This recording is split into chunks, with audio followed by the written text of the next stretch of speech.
Surprise, my friends. Good morning. Happy Monday. It is Kevin Ward, and this is Kevin at 7 coming at you again. I did Kevin at 7 for over a year and then stopped doing it just because of the time required to prepare for it and to do it. And we've been talking about it with my team, and we're like, you know what? With all the stuff that's going on, I think we need to bring Kevin at 7 back. So we're bringing Kevin at 7 back on Monday mornings. So Monday at 7 a.m. it is Kevin at 7.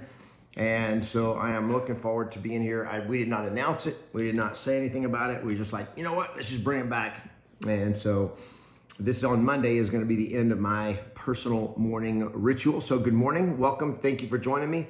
I am going to set it up so that, let's see if I can get chat. I'm not sure how to get the chat set up here. So what we're going to be doing, this will be just, I've got some stuff I want to talk about, and I will also answer questions that anybody has as you come on.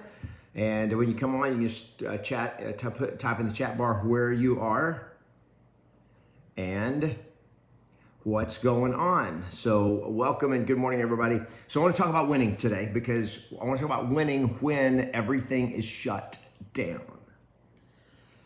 And, some stuff is starting to open back up with the, some businesses and all that. Most of the states, real estate agents are considered essential. So you're still able to sell houses technically, but there's still so many agents that aren't, and it's tougher. It's tougher than it's been because you've got more buyers that are you got fewer buyers, and the ones that are out there are more cautious. Sellers are cautious if they're not motivated. The place where your business is motivated sellers. That's where the magic is going to be. It's with motivated sellers. But it's going to be tough with motivated sellers because if they don't price it right, it's not going to sell. And again, whenever the economy contracts, and this is one of those conversations, it's going to be an ongoing conversation, is, how bad is it going to get, what's going to happen in the housing market, and all of that kind of stuff. The government's trying to do a lot. They're trying to, with all the government stimulus and all of that, they're trying to print money out of the crisis. And if you pay attention, if you just follow the stock market, it would look like everybody's doing great. Stock market's doing great. I think stock market, I haven't looked since it opened, but before it opened, it was up like over 700. Stock futures were up over 700 points. Let's just look and see what we can find out here.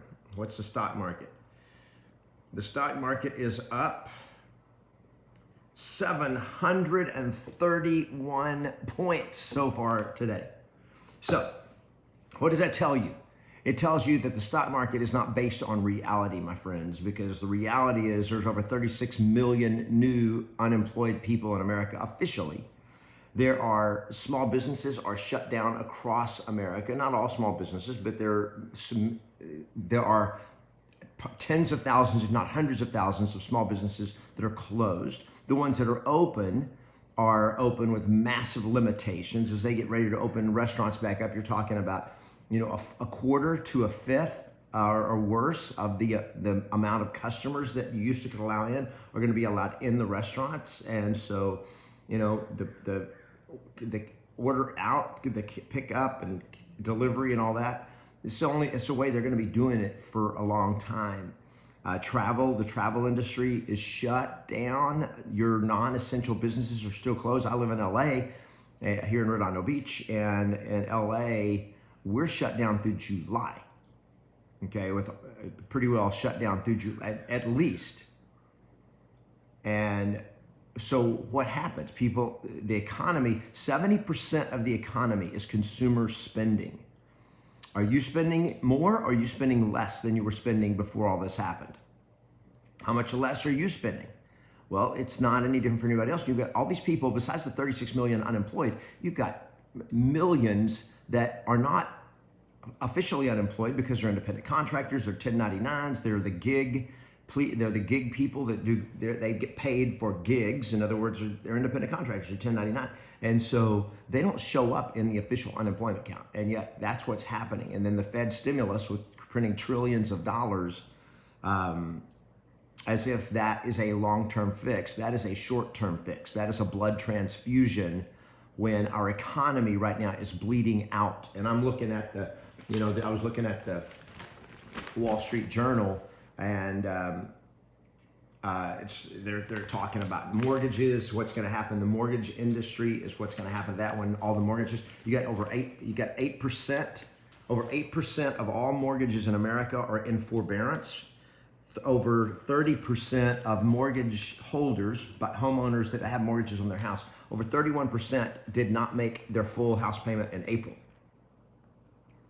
I doubt it's better today than it was then. The Commerce Department, retail sales fell in April, 16.4% in April. It's worse, much worse than March. Of course, March was only partial. And a lot of that spending was done, a lot of the consumer spending that was done in April is panic spending. It's people stocking up on stuff. It's not the way they're going to normally spend. And so you got a lot of stuff that stimulated the economy in some sectors, in some industries, because people were stocking up on food and toilet paper and emergency stuff and, gun sales. It's crazy, the stuff that's happening. But they're just talking about literally, and this is in the Wall Street Journal. This is actually in Saturday's edition. I haven't looked, I got this morning's, but I haven't even looked at it. I looked at it because my morning ritual, I don't look at it till after 7. But it's talking about, let me see who said this. They are talking about the GDP could decline as much as 40%. Okay, now wrap your head around this a minute. The GDP could I think, hey, Jim Valentine, well, thank you for somebody engaging me here. Okay, so this is the right question, is how do you win? How do you win in this? Well, you got to realize that in every crisis, there is massive opportunity. And there is massive opportunity for real estate agents, my friends. There is, right now, I did a video on YouTube here a couple of weeks ago called Why Now is the Best Time Ever to Be a Real Estate Agent. And it is now the best time. But here's the deal, with all of this, you cannot get sucked in to all of this. Okay, and the worst thing, I'm looking at facts. I'm not even looking. I don't even turn on the television. I don't even turn on the news. Why? Because the news, the media is going to you're going to get sucked into it. So you have to protect. First, you have to protect your head. You have to protect your mind from depression, from negativity. Okay, you got to look at it and go like, what do I do to win? What do I do to win when everything is going bad? Well, here's the key. Winning is everything. You got to make a commitment. I am going to win, period. I am not going to participate in whatever downturn there is in the economy. I am going to be a rescuer. I'm going to be a first responder to helping people as a real estate agent who need help during this. So where are the opportunities? Now I'm going to be real clear on this. The opportunities are motivated sellers. That's where you go.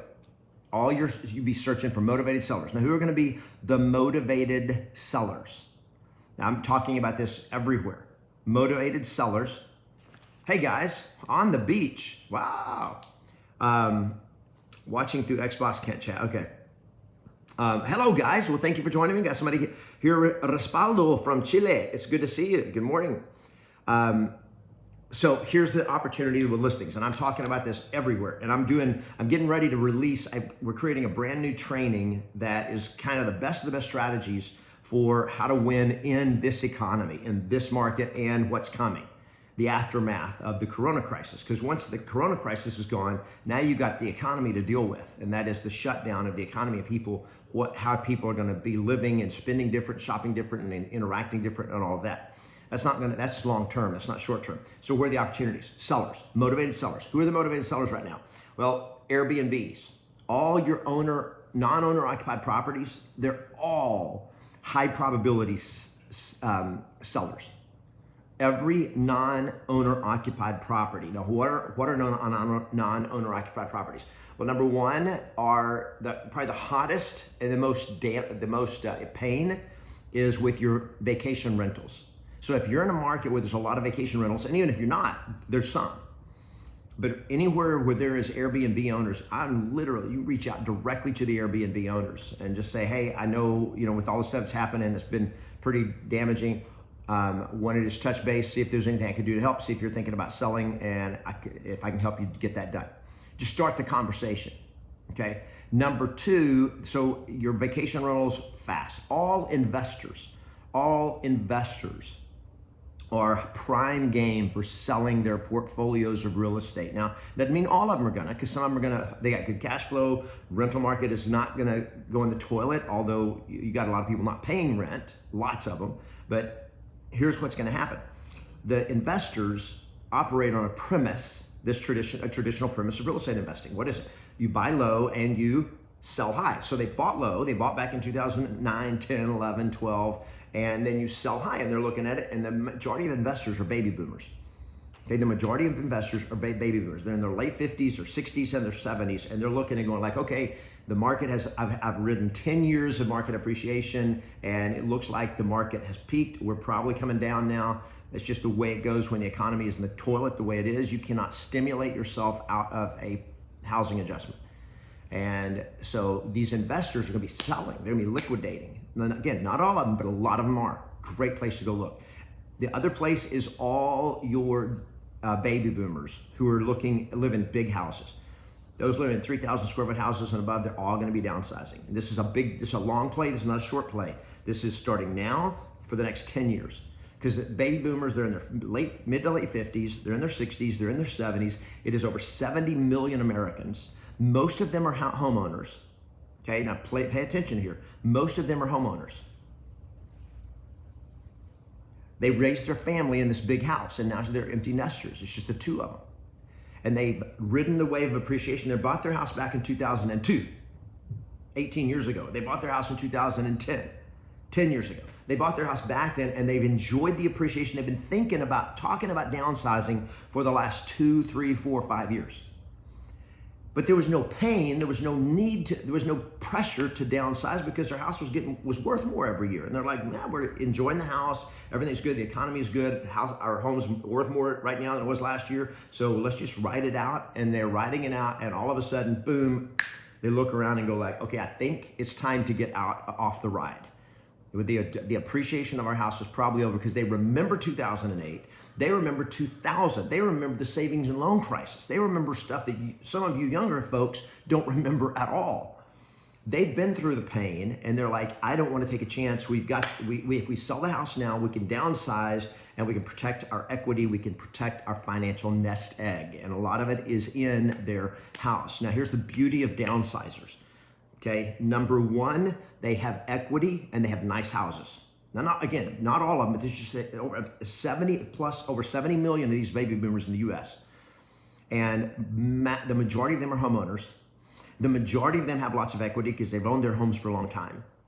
They have better credit than anyone else in America. The over 50 age group is the only age group, people 50 to 60, 60 to 70, and 70 to 80. They are the only three demographics, age groups in America that have an average FICO score of over 700. Okay, so they have equity, they have credit, and when they sell their house, they are gonna have cash, and they are used to being homeowners, so guess what they're gonna do? They're gonna sell their house, and then they're gonna downsize into another house. So you're gonna sell their house and help them buy another house. Can I see some thumbs up if this is making any sense to anybody? This is where the money is gonna be, my friend. This is where the big money is gonna be for real estate agents, is you're gonna get to help people downsize. Okay, thank you for the thumbs up there. This, my friends, is where the opportunity is. It is people that are either non-owner occupied properties, other non-owner occupied properties. So you've got vacation rentals, you've got investment properties, buy low and they're selling high, and you've got vacation homes. People that have second and third homes. Again, they're almost all of those are baby boomers. They're people over 50. And baby boomers start at age 50, like born in 64, so people in their mid 50s and older. They're the ones that own the vacation homes, their second homes, their third homes, and guess what? They're selling them. Because why? People are cutting back. With the economy contracting, people start playing it safe. And they remember 2008, and they follow Robert Kiyosaki, who says we're not going into a recession. He says we're going into a depression. Okay? So the bad news is good news for you if you know what to do. Now, this is why I train. So you got to decide today, Winning is everything. I'm not surviving, I am winning. I'm not gonna survive, I am going to win. Okay, so just want to let you know, be paying attention. If you want to be subscribed to my channel, if you're here and you're not subscribed to my channel, make sure you subscribe to the channel and turn on the notification bell. Ding, ding, ding, ding. Turn on it, because we are going to be announcing something starting this week that is going to be designed specifically to help you. I'm creating a free video training series. It's going to be designed to help you win right now. Okay, because there's other sources of great business. Okay, my friends? So have an awesome day. Play to win. And always expect yes. I will see you next Monday. Again, Monday mornings at 7 a.m. Pacific time for Kevin at 7. Thanks, guys. Let's do this. Win. That's the only option.